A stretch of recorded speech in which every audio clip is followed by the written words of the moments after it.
AI Institutional Business Corporate Futures, a remix of content from Scientific American. What can we predict about the future of AI based on various sciences we already know? Machines and systems which are able to act independently and upgrade their own designs are all subject to the same evolutionary laws as all other bacteria, plants, and animals. Hence, we can know something about the future of AI technology, institutions, and humanity. One primary key lesson from biology is that, in the long run, there are no free lunches. That means we simply cannot expect AI systems, or any institution for that matter, to ever produce a hedonistic paradise where every human need is met by robot servants. All sorts of hype is used to sell you something, to deceive you to your own eventual disadvantage. Most organisms live close to the edge of survival, eking out an existence as best they can. The fact that we live today in a world that, at least for some people, is marked by seeming overflowing abundance, yet actually this is a very temporary period and is actually fully artificial, virtual, fake. It is for sure true that many humans today do live more comfortable and prosperous lives. Unfortunately, all aspects of evolutionary history suggest that such abundance will not last. The corporate use of AI, and AI itself in particular, will for sure disrupt this abundance sooner than later, as the optimizations associated with AI for extractive purposes get ever more and more efficient. Hence, our current present but temporary feelings of satisfying abundance now simply do not mean and cannot mean that such goodness will last forever. All things change, and to believe otherwise is to be naive. To support human life and abundance and thriving, we will have to actually do that. The means used and the ends achieved all matter. One simply cannot get organic results and outcomes using machine means and methodologies. For one thing, there is still the fundamental reason of competition. Institutions, systems, and people that implement frivolous things, like your personal comfort, for example, will be outcompeted by any systems that neglect your well-being. And this is already happening elsewhere in the business, corporate, and institutional world. We call it end-shitification. It is a known pattern to all of us. Large corporations care only about what they can only care about, which is their own well-being only. They, systems, etc., do not ever really care about any specific humans at all. Corporations and systems and AI can only care for their own kind, selfishly. Only life can care for life. AI, like business, is not alive. AI, like business, is also something that we might expect to advance slowly, incrementally, and unobtrusively, secretly. All evolutionary timescales are long, and also they are inexorable, inevitable. As such, the real concern is not so much about what happens in the next few years. It is about what happens over the next century, what happens overall, in 100 or 1,000 years.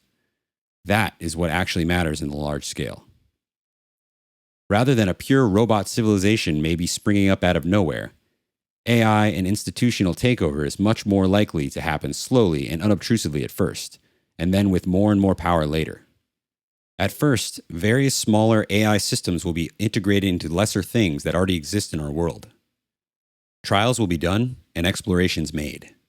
We will see such things move slowly over time.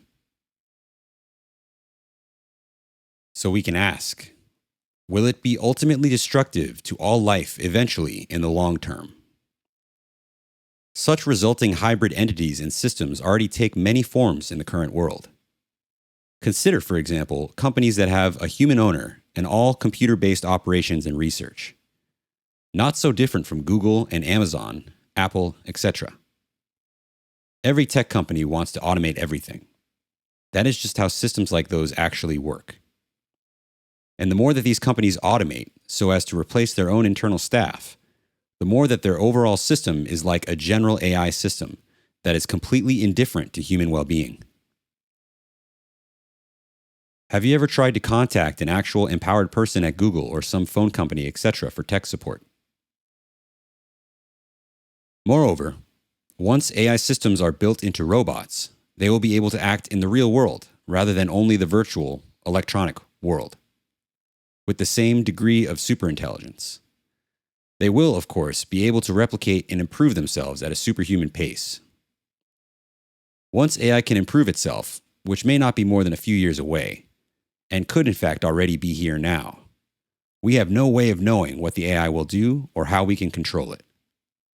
This is because superintelligent AI can, by definition, surpass humans in a broad range of activities. As such, a superintelligent AI would run circles around programmers and any other humans by manipulating humans to do its will. It will also have the capacity to act in the virtual world through its electronic connections and also to act in the physical world through robot bodies. Among other things, arrangements like this would lead to extreme inequality among humans, as owners would profit from their control of AI, while those without such control would be unemployed and impoverished.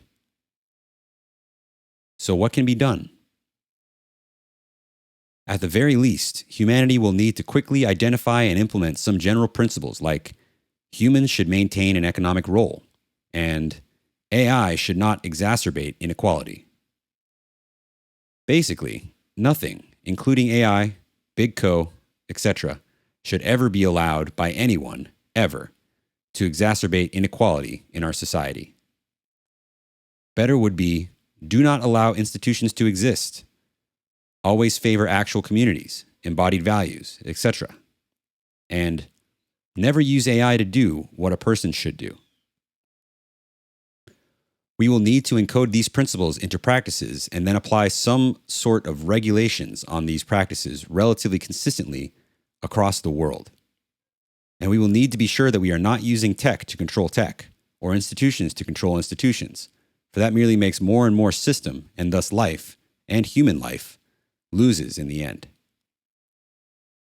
And all of this will require us to act with more coherence and foresight than we've demonstrated so far when dealing with other existential problems. Given that we currently allow corporations to exist at all and to run rampant over all human interests, one can legitimately wonder if humans have any long-term prospects in the future world at all.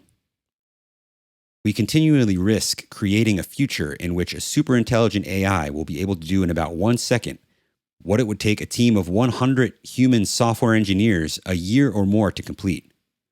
Or pick any task, like designing a new advanced airplane or weapon system, and superintelligent AI could do this in about a second.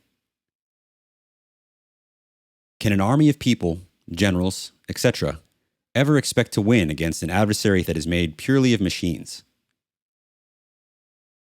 Any defenses or protections that we humans attempt to build into these systems will be anticipated and neutralized with ease by the AI once it reaches superintelligence status.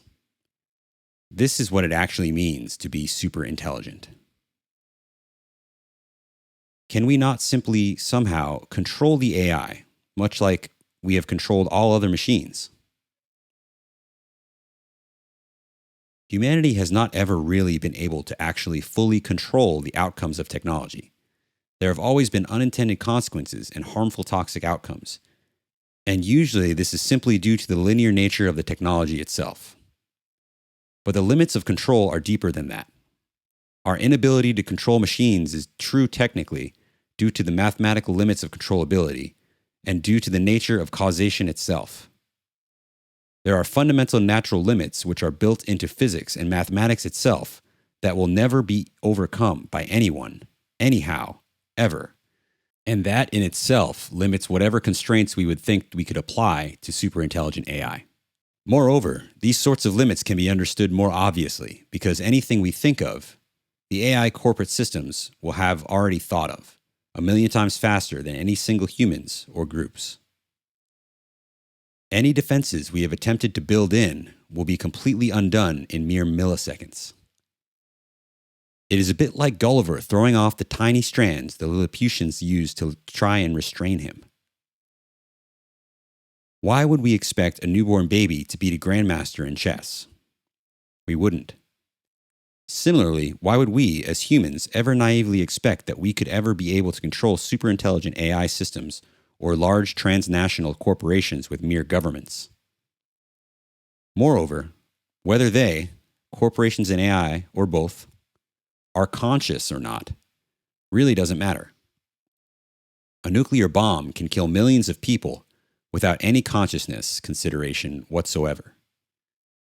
In the same way, various institutional forms already have, and future AI hybrids could easily kill millions or billions with zero consciousness or moral considerations in many myriad and unforeseen ways.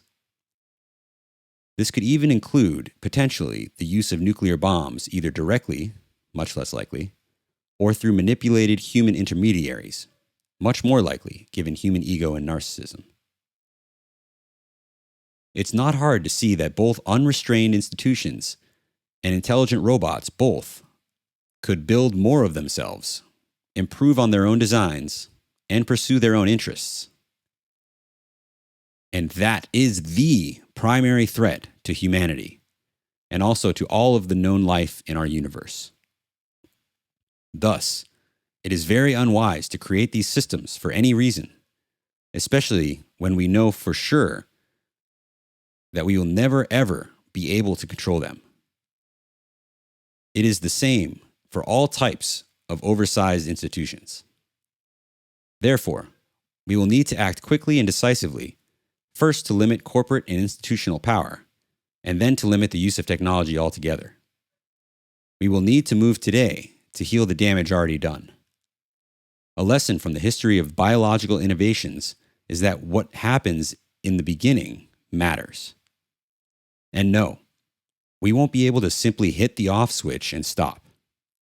Build and then stop building is not really an option. We can easily expect that any actual superintelligent AI will for sure have thought of every possible way that we might disable them, and of course, will have already taken all actions necessary to prevent human effectiveness in disabling them. Worse, such systems will probably also get at least some help from other naive humans, people who are believing falsely, or at least marketing strongly, that they are making the world a better place for them, for their abundance, at the expense of all else. Such contrarian people will maybe try to prevent other humans from turning off the proto-AI systems, corporations, institutions, etc. It will seem wise while being dumb until too late. It is just like some early engineer naively giving a narcissist king some new technological weapon. They will gladly go to war and kill for ego reasons. In any case, anytime you give someone a gun and some ammo, that for sure, eventually, some future person is going to die by that bullet you made. You will for sure be responsible for that. Therefore, for sure, don't build more machines and systems. Stay out of, away from, the institutional world altogether. Have and live happier, healthier human lives instead.